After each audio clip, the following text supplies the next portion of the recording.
ओम श्री गणेशाय नमः।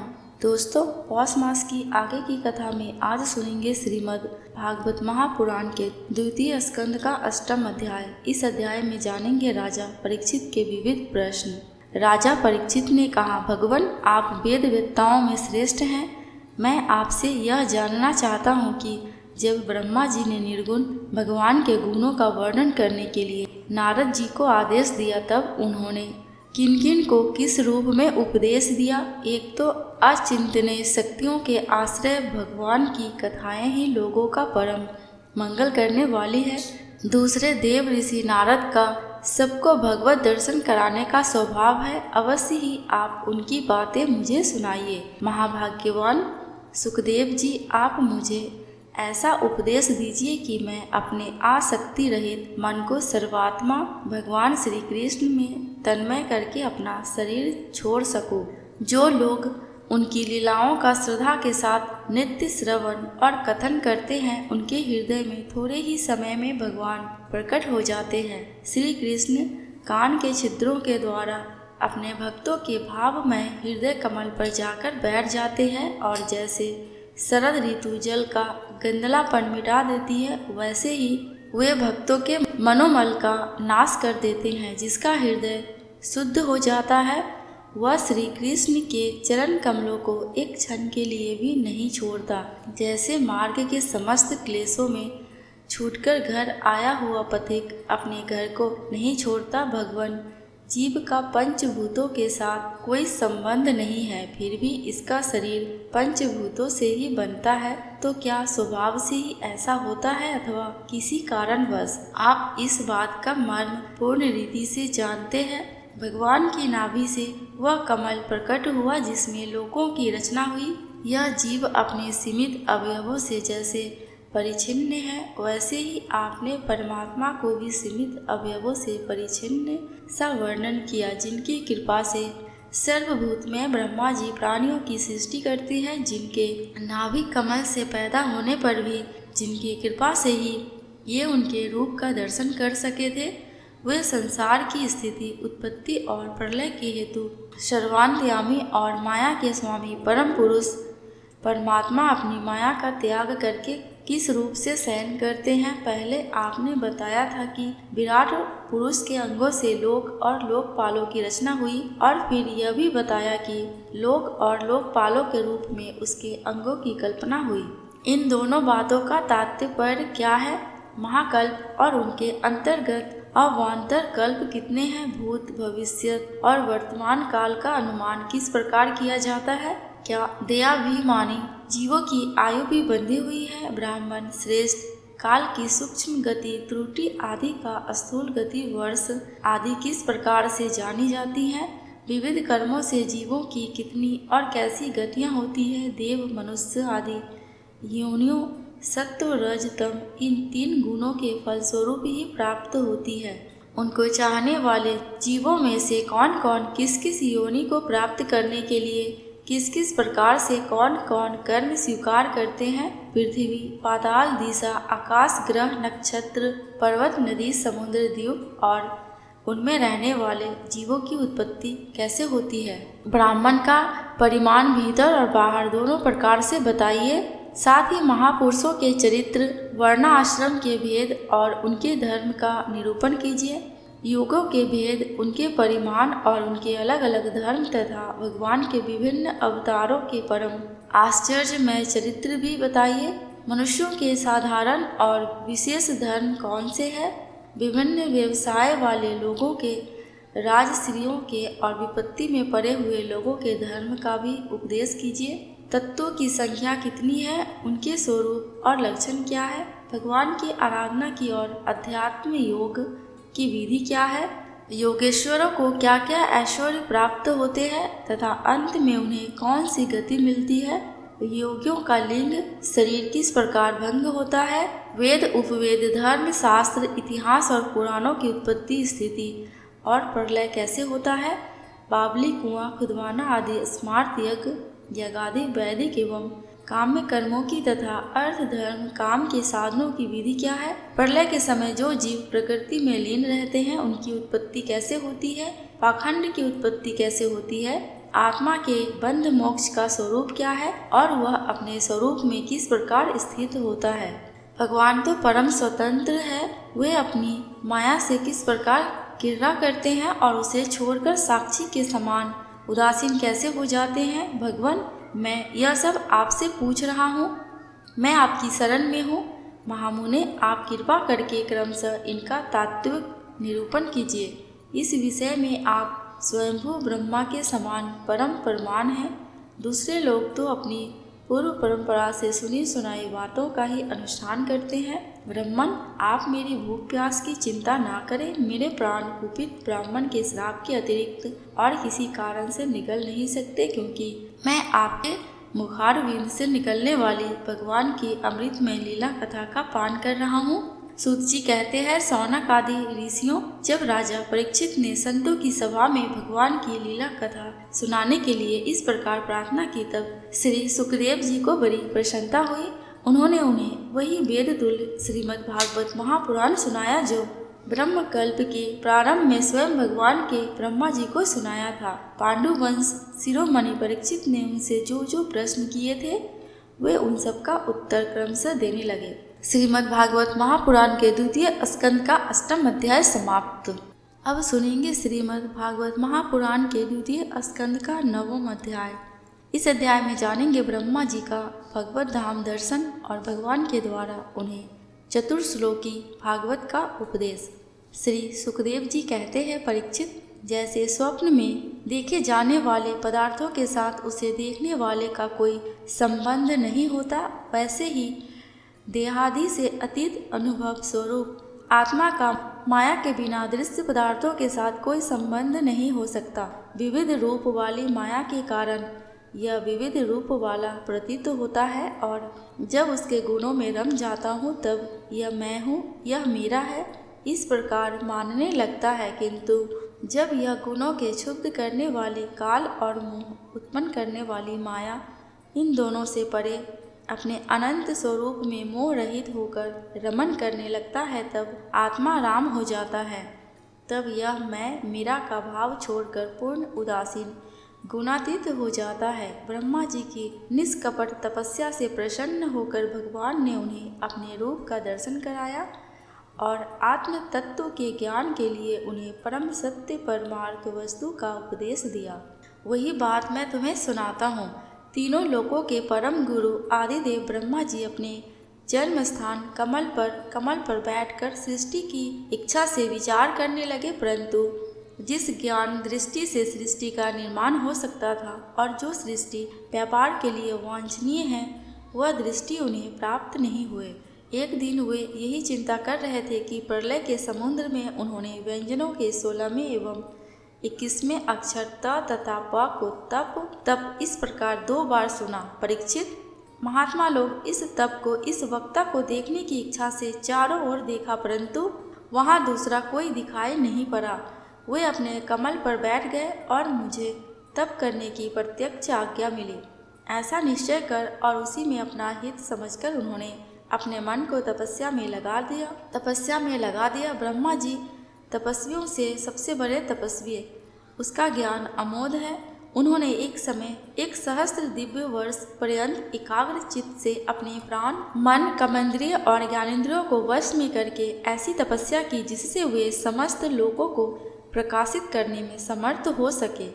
उनकी तपस्या से प्रसन्न होकर भगवान ने उन्हें अपना वह लोक दिखाया जो सबसे श्रेष्ठ है और जिससे परे कोई दूसरा लोक नहीं है।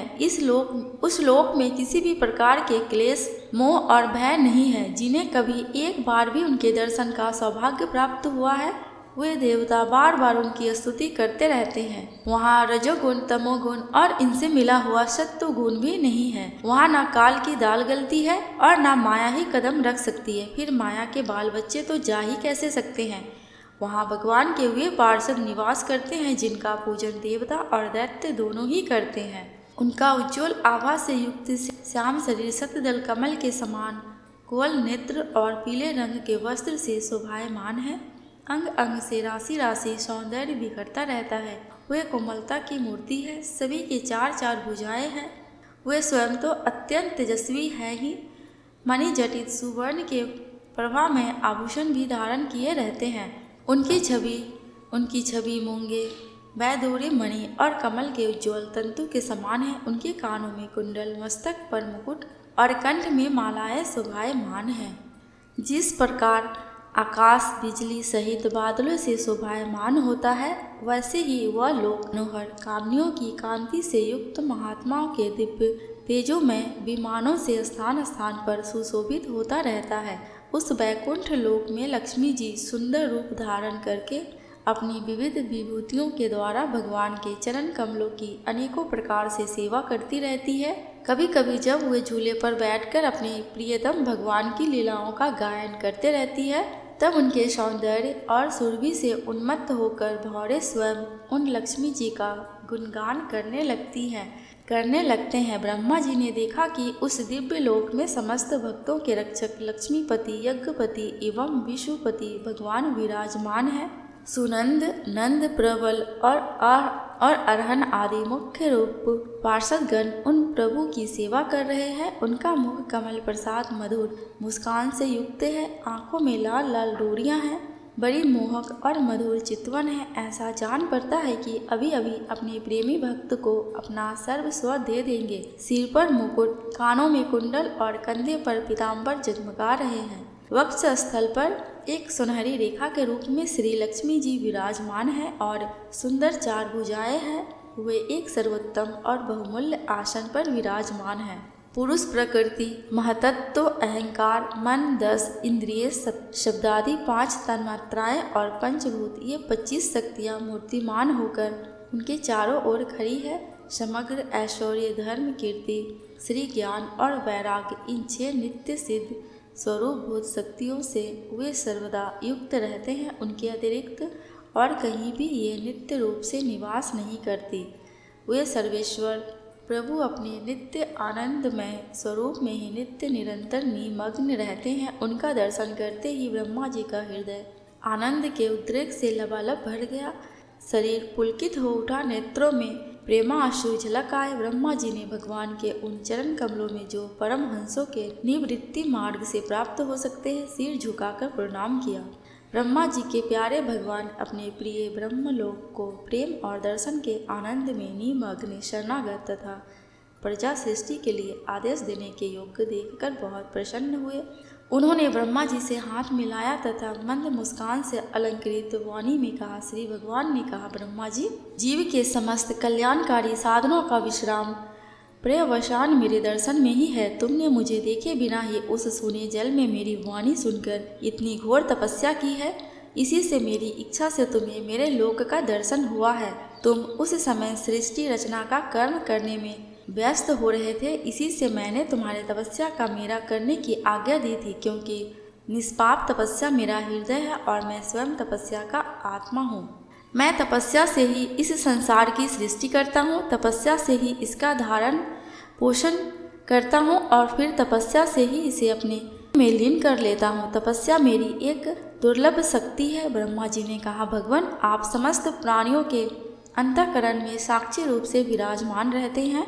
आप अपने प्रतिहत ज्ञान से यह जानते ही हैं कि मैं क्या करना चाहता हूँ। नाथ, आप कृपा करके मुझ याचक की यह मांग पूरी कीजिए कि मैं रूप रहित आपके सगुण और निर्गुण दोनों ही रूपों को जान सकूं। आप माया के स्वामी हैं। आपका संकल्प कभी व्यर्थ नहीं होता। जैसे मकड़ी अपने मुंह से जाला निकालकर उसमें क्रीड़ा करते रहती है, फिर उसे अपने में लीन कर लेती है, वैसे आप अपनी माया का आश्रय लेकर इस विविध शक्ति संपन्न जगत की उत्पत्ति, पालन और संहार करने के लिए अपने आप को ही अनेक रूपों में बना देते हैं और क्रीड़ा करते हैं। इस प्रकार आप कैसे करते हैं, इस मर्म को मैं जान सकूं, ऐसा ज्ञान आप मुझे दीजिए। आप मुझ पर ऐसी कृपा कीजिए कि मैं सजग रहकर सावधानी से आपकी आज्ञा का पालन कर सकूं और सृष्टि की रचना करते समय भी कर्तापन आदि के अभिमान बंध न जाऊं। प्रभु, आपने एक मित्र के समान हाथ पकड़कर मुझे अपना मित्र स्वीकार किया, अतः जब मैं आपकी इस सेवा सृष्टि रचना में लगूं और सावधानी से पूर्व सृष्टि के गुण कर्मानुसार जीवों का विभाजन करने लगूं, तब कहीं अपने को जन्म कर्म से स्वतंत्र मानकर प्रबल अभिमान ना कर बैठूं। श्री भगवान ने कहा, अनुभव, प्रेमा, भक्ति और साधनों से युक्त अत्यंत गोपनीय अपने स्वरूप का ज्ञान मैं तुम्हें कहता हूँ, तुम उसे ग्रहण करो। मेरा जितना विस्तार है, मेरा जो लक्षण है, मेरे जितने और जैसे रूप, गुण और लीलाएं हैं, मेरी कृपा से तुम उनका तत्व ठीक ठाक वैसा ही अनुभव करो। सृष्टि के पूर्व केवल मैं ही मैं था, मेरे अतिरिक्त ना स्थूल था और ना सूक्ष्म, और ना तो दोनों का कारण अज्ञान। जहाँ यह सृष्टि है वहाँ मैं ही हूँ, वहाँ मैं ही मैं हूँ, और इस सृष्टि के रूप में जो कुछ प्रतीत हो रहा है वह भी मैं ही हूँ, और जो कुछ बचा रहेगा वह भी मैं ही हूँ। वास्तव में ना होने पर मैं भी जो कुछ अनिर्वचनीय वस्तु मेरे अतिरिक्त कुछ परमात्मा में दो चंद्रमाओं की तरह मिथ्या ही प्रतीति हो रही है, अर्थात विद्वान होने पर भी आकाश मंडल के नक्षत्रों में राहु की भांति जो मेरी प्रतीति नहीं होती, इसे मेरी माया समझना चाहिए। जैसे प्राणियों के पंचभूत रहित छोटे बड़े शहरों में आकाश आदि पंच महाभूत उन शरीरों के कार्य रूप से निर्मित होने के कारण प्रवेश करते भी हैं, और पहले से ही उन स्थानों और रूपों में कारण रूप से विद्वान रहने के कारण प्रवेश नहीं भी करते। वैसे ही उन प्राणियों के शरीर की दृष्टि मैं उनमें आत्मा के रूप में प्रवेश किए हुए हूँ, और आत्म दृष्टि से अपने अतिरिक्त और कोई वस्तु न होने के कारण उनमें प्रवेश नहीं भी हूँ। हे ब्रह्म नहीं, यह ब्रह्म नहीं, इस प्रकार निषेध की पद्धति से और यह ब्रह्म है, यह ब्रह्म है, इस अन्वय की पद्धति से यही सिद्ध होता है कि सर्वातीत एवं सर्व स्वरूप भगवान ही सर्वदा और सर्वत्र स्थित है। वही वास्तविक तत्व है जो आत्मा अथवा परमात्मा का तत्व जानना चाहते हैं। उन्हें केवल इतना ही जानने की आवश्यकता है। ब्रह्मा जी, तुम अविचल समाधि के द्वारा मेरे इस सिद्धांत में पूर्ण निष्ठा कर लो, इससे तुम्हें कल्प कल्प में विविध प्रकार की सृष्टि रचना करते रहने पर भी कभी मोह नहीं होगा। श्री सुखदेव जी कहते हैं, लोक पितामह ब्रह्मा जी को इस प्रकार उपदेश देकर अजन्मा भगवान ने उनके देखते ही देखते अपने उस रूप को छिपा लिया। जब सर्वभूत स्वरूप ब्रह्मा जी ने देखा कि भगवान ने अपने गोचर स्वरूप को हमारे नेत्रों के सामने से हटा लिया है, तब उन्होंने अंजलि बांधकर उन्हें प्रणाम किया और पहले कल्प में जैसे सृष्टि थी उसी रूप में इस विश्व की रचना की। एक बार धर्मपति प्रजापति ब्रह्मा जी ने सारी जनता का कल्याण हो अपने इस स्वार्थ को पूर्ति के लिए विधि पूर्वक यम नियमों का धारण किया। उस समय उनके पुत्रों में सबसे अधिक प्रिय परम भक्त देव ऋषि नारद जी ने मायापति भगवान की माया का तत्व जानने की इच्छा से बड़े संयम, विनय और सौम्यता से अनुगत होकर उनकी सेवा की, और उन्होंने सेवा से ब्रह्मा जी को ही संतुष्ट कर दिया। परीक्षित, जब देव ऋषि नारद ने देखा कि मेरे लोक पिताजी मुझ पर प्रसन्न है, तब उन्होंने उनसे यही प्रश्न किया जो तुम मुझसे कर रहे हो। उनके प्रश्न से ब्रह्मा जी और भी प्रसन्न हुए। फिर उन्होंने यह 10 लक्षण वाला भागवत पुराण अपने पुत्र नारद को सुनाया, जिसका स्वयं भगवान ने उन्हें उपदेश दिया था। परीक्षित, जिस समय मेरे परम तेजस्वी पिता सरस्वती के तट पर बैठकर परमात्मा के ध्यान में मग्न थे, उस समय देव ऋषि नारद ने वही भागवत उन्हें सुनाया।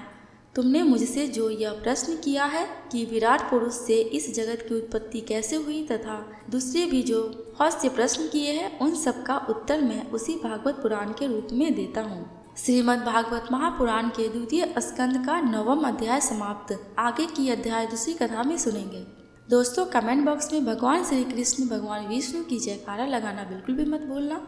आपको मेरे चैनल पे व्रत त्योहारों की जानकारियाँ एवं उनसे जुड़ी कथा कहानियाँ मिलती रहेंगी। अगर आपको ये वीडियो थोड़ी सी भी अच्छी लगी हो तो प्लीज़ मेरे चैनल को सब्सक्राइब करके मेरे वीडियो को लाइक एंड शेयर कर देना। अंत तक वीडियो में बने रहने के लिए आपका दिल से बहुत बहुत शुक्रिया।